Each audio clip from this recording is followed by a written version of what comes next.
I'm going to show you how to change background on Trello, but also I'm going to show you how to change to the dark mode if you click on this video for these purposes. So let's get started. First, if you want to change background of your board, it's super easy. This is your board.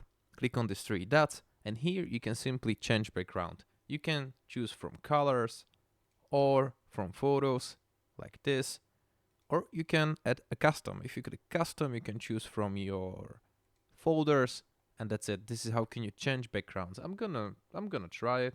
So we can try this one, for example. Here we go.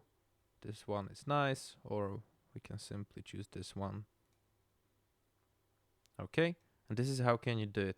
If you want to change your Trello to dark mode, it's super easy.